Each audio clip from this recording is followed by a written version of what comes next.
8 विधायक बहुजन समाज पार्टी को इस बार 2023 जिता करके सत्ता चाबी अपने हाथों में लेने का काम करेंगे, उसके लिए काम करना पड़ेगा। और इसीलिए आज ये मीटिंग में बिल्कुल फेल नहीं कहता हूं कि फेल हो गई, ये मैं कहूंगा ये सफल प्रयास है आप लोगों का, लेकिन ये क्रम जारी रहेगा। अब इन मीटिंगों का दौर जो है ये चलता रहेगा। विधानसभा स्तर पर हमें अपनी टीम को खड़ा करना पड़ेगा और ये सिर्फ बातों से काम नहीं चलने वाला कि हम बातें करते रहें, काम न करें। अभी जिस तरह से हमारे तमाम साथी में भी कई सारे घरों में जाने का मौका मिला, लोगों ने मुझे बुलाया हुआ था उधर, उन सभी लोगों ने बताया ये एक समय बीएसपी बहुत मजबूत थी जोधपुर के अंदर। मान्यवर श्री कांशीराम साहब आए तो पूरा ग्राउंड में जगह नहीं थी, तो वही दौर हम दोबारा देखना चाहते हैं कि बीएसपी तीसरी ताकत बनकर राजस्थान में सत्ता हाथों में लेना चाहते हैं। और ये आप सभी पीड़ित हैं। आप राजस्थान का एक एक बच्चा, एक एक व्यक्ति पीड़ित है। इस गुलामी का दौर जैसे चलता है, आज देश को आजाद हुए 76 साल हो गए, लेकिन 76 सालों में आज भी हमारी हालात पहले की जैसी है। आज भी हमारे लोग गरीब हैं, उनके पास घर नहीं है, रोटी रोजी का साधन नहीं है, उनके पास जमीनें नहीं है, उनके पास पानी की व्यवस्था नहीं है, उनके बच्चों के साथ जुल्म जाती होती है, बच्चों का मर्डर होता है। ये सारा कुछ आपको देखने को राजस्थान में मिलता है। देश आजाद हो गया, 76 साल हो गए, और 76 सालों में देश आजाद होने के बाद जो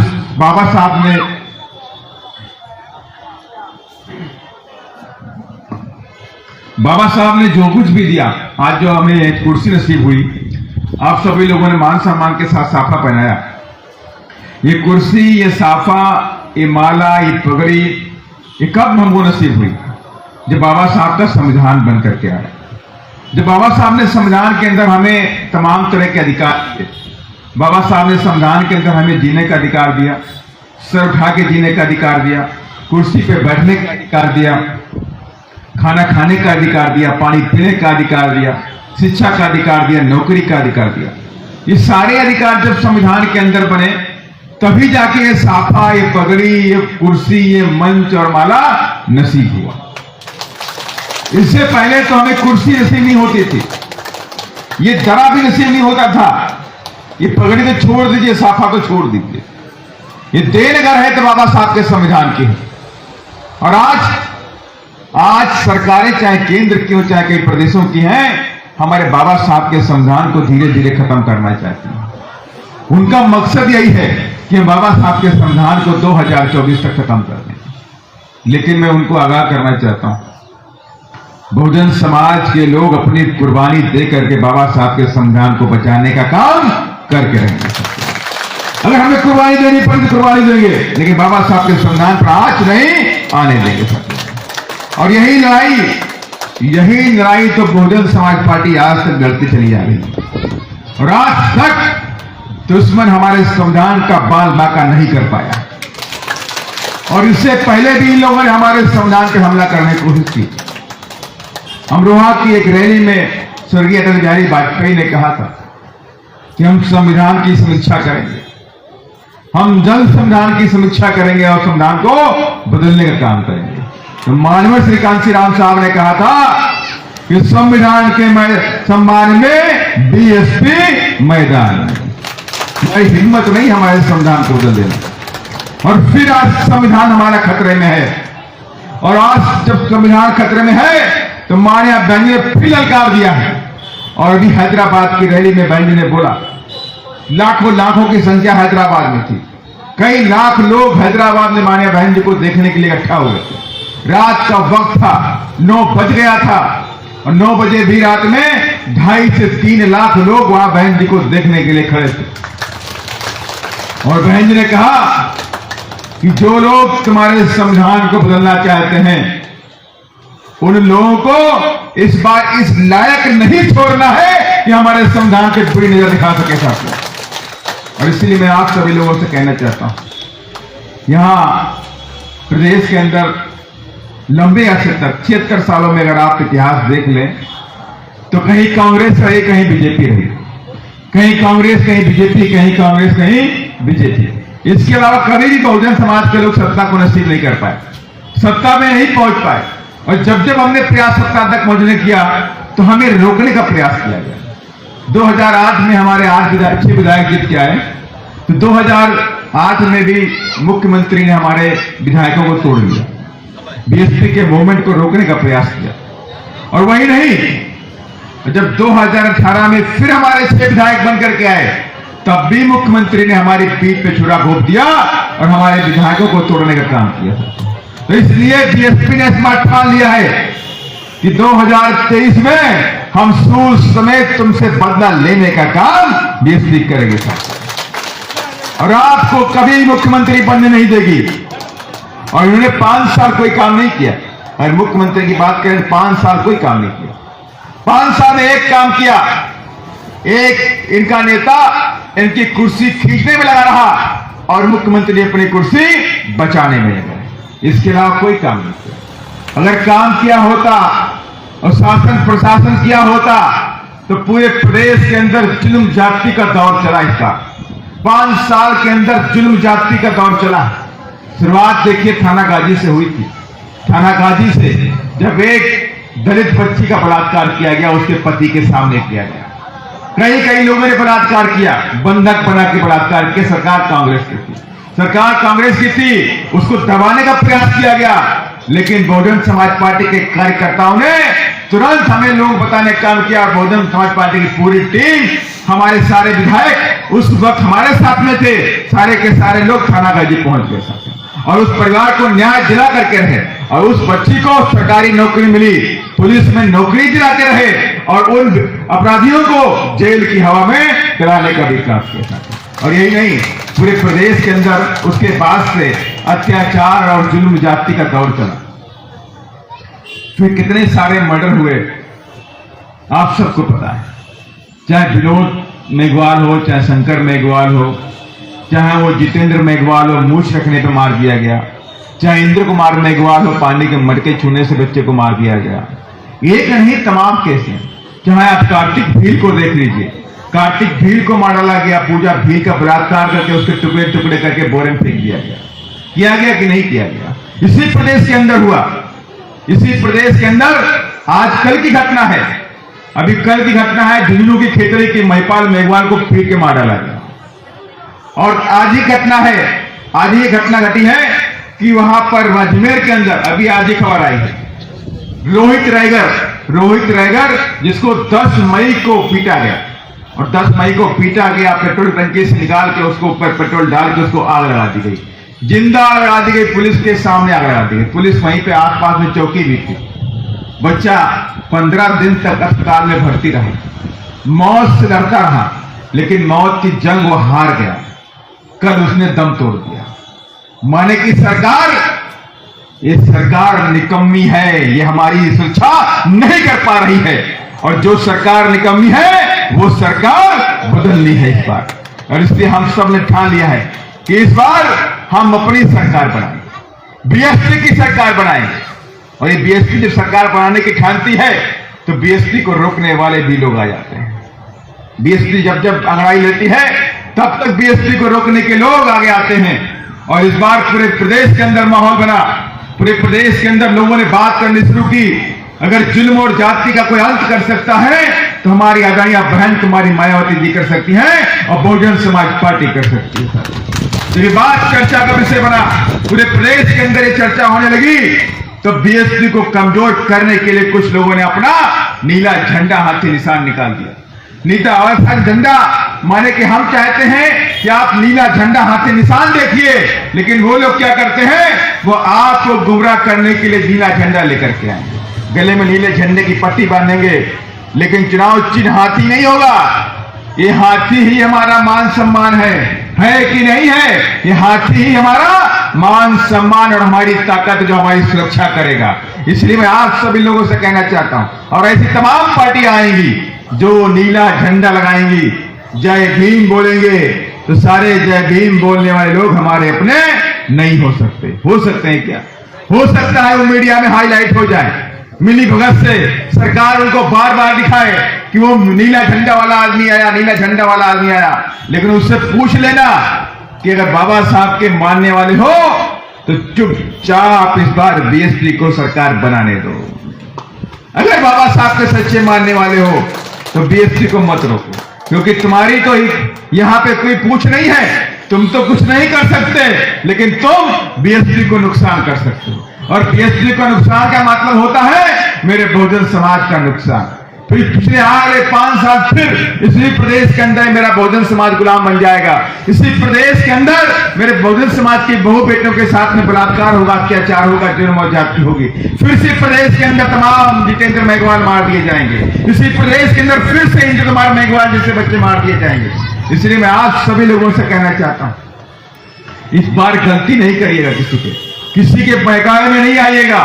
कोई कितना भी आपसे लालच दे, कोई कुछ भी कहे, जय भीम बोले तो जय भीम बोल दीजिएगा, लेकिन याद रखिएगा अगर आप अपनी जुल्म जाति को खत्म करना चाहते हो तो चुनाव के दिन हाथी का निशान याद रखिएगा, उसी दिन याद रखिएगा और बोल दीजिएगा यही हाथी बाबा साहब का था और यही हाथी महर्षि कांशीराम साहब का है और यही हाथी मेरी बहन जी का भी है और यही हाथी मेरे समाज का कल्याण करके रहेगा साथियों। और इसी तमाम महर्षि कांशीराम साहब ने अपने जीते जी तमाम तरह के नारे भी दिए थे और उन नारों में से खास तौर से कुछ नारे थे कि वोट हमारा राष्ट्र हमारा नहीं चलेगा, नहीं चलेगा। मेरे साथ बोलिएगा, वोट हमारा राष्ट्र हमारा नहीं चलेगा, नहीं चलेगा। इसका मतलब ये कि बाबा साहब डॉक्टर अम्बेडकर ने जीवन भर संघर्ष किया और बाबा साहब जब 11 साल के थे तभी 11 साल की उम्र से संघर्ष करना शुरू कर दिया। करते करते पूरा जीवन बीत गया और जीवन के उस पड़ाव पे पहुंचे, उनकी शादी हुई, बच्चे हुए।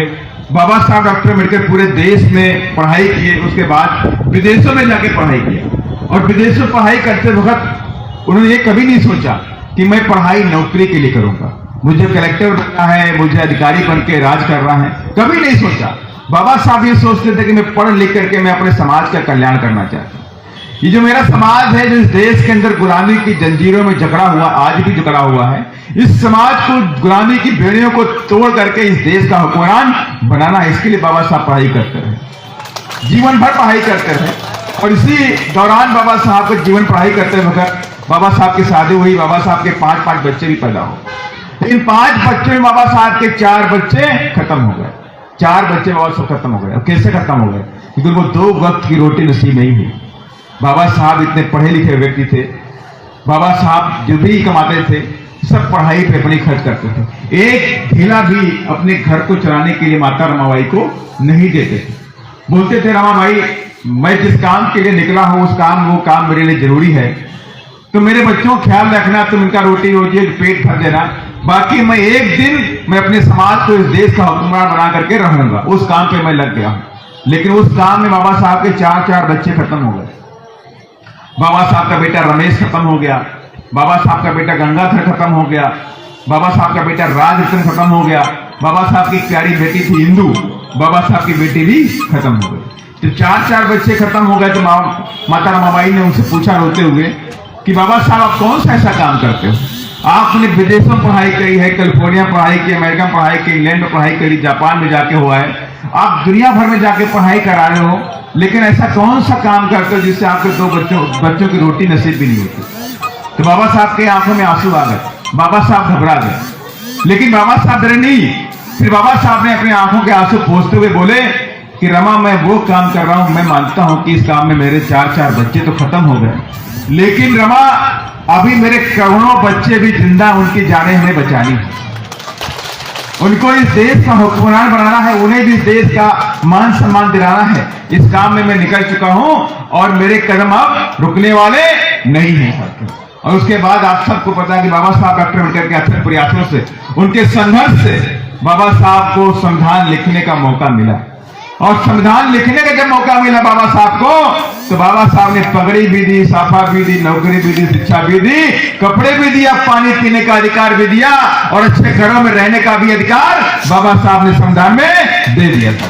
और आज जो एमपी एमएलए बनते हैं तो देन किसकी है? वो देन भी बाबा साहब के संविधान की है साथियों। और आज इस संविधान हमारा खतरे में, आज दुश्मन हमारे संविधान को खत्म करना चाहता है। कोई पार्टी नहीं बोलती है। अभी आपको बताना चाहता हूं कि इससे पहले केंद्र के अंदर कांग्रेस की सरकार थी और कांग्रेस की सरकार में SC ST का जो प्रमोशन होता है, नौकरी में जो प्रमोशन होता है, उस बिल को बहुजन समाज पार्टी ने राज्यसभा से पास करा दिया, और जब राज्यसभा से जब पास हो गया वो बिल लोकसभा में गया।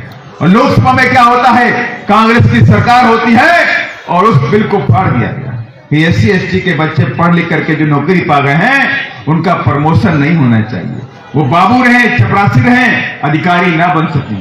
उस बिल को फाड़ दिया गया कांग्रेस के समय में, लेकिन कांग्रेस ने दोबारा उस बिल को लेकर के नहीं आई। और यही नहीं, बानिया बहन जी ने, माननीय श्री कांशीराम साहब ने कांग्रेस की सरकार से कई बार बोला, बीजेपी की सरकार से भी बोला कि प्राइवेट सेक्टर में SC ST OBC का रिजर्वेशन दीजिए, लेकिन आज तक नौकरियों में SC ST OBC का रिजर्वेशन प्राइवेट सेक्टर में नहीं दिया गया, यही नहीं दिया गया। और यही नहीं, बहुजन समाज पार्टी कहती है कि गरीबों की बच्चों की शिक्षा फ्री करिए, लेकिन सरकारें आपकी शिक्षा फ्री नहीं करना चाहती। आपको सिलेंडर फ्री दे सकती हैं, 2 महीने 4 महीने वो बोलेंगे मैं आपको सिलेंडर फ्री दूंगा, 5 किलो राशन फ्री दूंगा, 200 यूनिट बिजली फ्री दूंगा, लेकिन आपके बच्चों को शिक्षित नहीं करेंगे, शिक्षा फ्री नहीं kरेंगे। वो जानते हैं कि ये गरीब का बच्चा पढ़ जाएगा तो अधिकारी बन के कुर्सी पर आदेश देना शुरू कर देगा, हिसाब किताब मांगना शुरू कर देगा, इसीलिए हमारे बच्चों को शिक्षित नहीं करना चाहते हैं। लेकिन बहुजन समाज पार्टी की विचारधारा अलग है, उसकी सोच अलग है। बीजेपी कांग्रेस सोचती है कि धन्ना सेठों के बच्चे पढ़े, अमीरों के बच्चे पढ़े, कलेक्टर बने, SP बने, DM बने, इंजीनियर बने, डॉक्टर बने, लेकिन BSP कहती है कि मेरे गरीबों के बच्चे, दलितों के बच्चे, आदिवासी के बच्चे पढ़ लिख करके डॉक्टर और इंजीनियर बन के ऊंची ऊंची कुर्सियों पर बैठे जाकर सकते। ये हमारी सोच है और इसी सोच के तहत बहुजन समाज पार्टी पूरे देश में काम करने का काम करती है। लेकिन आज BSP को रोकने का काम हो रहा है, BSP के बढ़ते कदमों को रोकने का प्रयास किया जा रहा है। कांग्रेस और बीजेपी पार्टी से मिलकर के BSP को रोकने का प्रयास किया जा रहा है। इसलिए मैं आप सबसे वो बात भी बोलना चाहता हूं कि जब माननीय श्री कांशीराम साहब ने कहा था कि मेरे बच्चों, मैंने BSP एक बड़ा कुआं खोल दिया, बहुजन समाज के लिए, मैंने बहुजन समाज के लिए BSP नाम का एक बहुत बड़ा कुआं खोद दिया है। अब आपको इसके आसपास छोटे छोटे कुएं खोदने की जरूरत नहीं है। अगर आप उस बड़े कुएं के आसपास छोटे छोटे कुएं खोदोगे तो बड़ा कुआं सूख जाएगा। इसलिए मैं आप सभी लोगों से कहना चाहता हूं, ये जो भी मेरे कार्यकर्ता आए हुए हैं, जो मेरे नेतागण बैठे हुए हैं, जो मेरी माताएं बहनें, जो भी पार्टी के पुराने वर्कर यहाँ पे आए हुए हैं, मैं उनसे ये कहना चाहता हूं कि BSP हमारी है, यही हमारी शान है, यही हमारी जान है। BSP हमारी शान है, BSP हमारी जान है और यही हमारे लिए काम करती है, हर वक्त सुख दुख में काम करती है। आप जानते होंगे कि आपके साथ में जितना अत्याचार अन्याय हुआ उसको बहुजन समाज पार्टी ने पार्लियामेंट के अंदर उठाने का काम किया। एक एक बच्चे का नाम लेकर के एक एक अत्याचार को बहुजन समाज पार्टी ने संसद में पूरे देश के साथ उठाने का काम किया है। और इसलिए मैं कहना चाहता हूं आप सभी लोगों को BSP को मजबूत करके माननीय बहन जी के हाथों को मजबूत करना पड़ेगा। और आप सभी लोग मिल गए, मैं दावे के साथ में कहता हूं कि 2023 में BSP अपने दम पर नहीं तो सत्ता की चाबी जरूर अपने हाथों में लेने का काम करेगी। अगर सत्ता की चाबी अगर आप लोगों ने अपने हाथों में ले ली तो मैं दावे के साथ में कहता हूं ये तमाम विरोधी पार्टियां आज BSP के अगेंस्ट में आ गई, बहुजन समाज पार्टी अगेंस्ट में आ गई। माननीय बहन जी को देश का प्रधानमंत्री नहीं चाहती, इसलिए तमाम पार्टियों ने एक गोलबंदी कर ली। लेकिन हमारे बहुजन समाज के लोगों ने ये ठान लिया है कि 2024 और 2024 की देश की कुर्सी पर बहन जी को बैठा करके इस बार बहुजन समाज के लोगों को हुक्मरान बना करके रहेंगे। और जिस दिन बहुजन बहन जी इस देश की कुर्सी पर बैठेंगी उसी दिन इस देश के अंदर दलितों, पिछड़ों, गरीबों का उत्थान अपने आप हो जाएगा। उसी दिन इस देश में गरीबों के बच्चों के साथ में, दलितों के बच्चों के साथ में, मुसलमानों के बच्चों के साथ में, आदिवासियों के बच्चों के साथ में किसी की हिम्मत नहीं है, क्योंकि बहू बेटियों की तरफ बुरी आंख से भी उनको देख ले सकते हो। इसलिए राज चाहिए, इसलिए शासन चाहिए। राज आ जाएगा उसी दिन आपका जीवन आगे की तरफ बढ़ जाएगा। और यही बातें बाबा साहब ने पूरे जीवन भर हम सबको सिखाने का भी प्रयास किया। बाबा साहब की मूर्ति हम सब लोग देखते हैं कि नहीं देखते? बाबा साहब की मूर्ति में बाएं हाथ में संविधान होता है, बाएं हाथ में संविधान है, दाहिने हाथ में उंगलियों का इशारा होता है। बाबा साहब ने कहा कि मेरे बच्चों, आपको अपने संविधान की रक्षा करनी पड़ेगी। मैंने जो संवैधानिक अधिकार आप सबको दिए हैं उनकी रक्षा करनी पड़ेगी। इसलिए जब तक आपके शरीर में खून का आखिरी कतरा है तब तक मेरे बच्चों आपको अपने संविधान की रक्षा करनी होगी। और दूसरी बात ही वही बाबा साहब ने कि जाओ मेरे बच्चों उस शक्ति के मंदिर पे कब्जा कर लो अपने उत्थान के लिए। माने कि मेरे बच्चों उस शक्ति का मंदिर माने कि पार्लियामेंट पे कब्जा कर लो, और जिस दिन उस पार्लियामेंट पे कब्जा कर लोगे बाई वोट के द्वारा, उसी दिन आपके जीवन के सारे दुख और तकलीफें हमेशा हमेशा के लिए खत्म हो जाएंगे। और ये समय आ गया है कि हम सब लोग नीला झंडा हाथ के निशान हाथ में लेकर के 2023 की तैयारी शुरू कर दें और आने वाले चुनाव में हाथी का बटन दबा करके 2023 में बीएसपी की सरकार राजस्थान में बना दें और उसके बाद फिर बहन जी को इस देश की गद्दी पर बैठा दे सकते। और यही हमारा सबका उद्देश्य है। और यही उद्देश्य के तहत हमारे बहुजन समाज पार्टी के तमाम जाबाज कार्यकर्ता, तमाम मेरी माताएं बहनें इस बार नीला झंडा हाथी निशान लेकर के गांव गांव धाड़ी धाड़ी जाएंगी और बीएसपी की अलग को जगाने काम करेंगी, बाबा साहब की विचारधारा को बताने काम करेंगी और उसे कहना है कि गुमराह होने की जरूरत नहीं है। हमारी अपनी पार्टी अगर कोई है, कोई राजनीतिक प्लेटफॉर्म हमारा अपना है तो बहुजन समाज पार्टी हाथी निशान हमारा है और इसके अलावा कोई और हमारी पार्टी नहीं हो सकती। और यही हमें भी आशा और विश्वास है कि आप सभी लोग मिलकर के इस बार सारे लोग कंधे से कंधा मिला करके बीएसपी को मजबूत करने का काम करेंगे ताकि हम लोग इस बार जोधपुर से भी एमएलए जिता करके माननीय बहन जी की झोली में डालने का काम करें। और ऐसा मुझे आशा विश्वास के साथ मैं अपनी बात को यहीं पे खत्म करता हूं। जय भीम, जय भीम। आवाज नहीं दम वाली है। जय भीम के माने होता है ताकत। जय भीम के माने क्या है? ताकत है कि नहीं है कि नहीं बताइए मुझे। जय भीम के माने ताकत। बोलिए ताकत के साथ में जय भीम।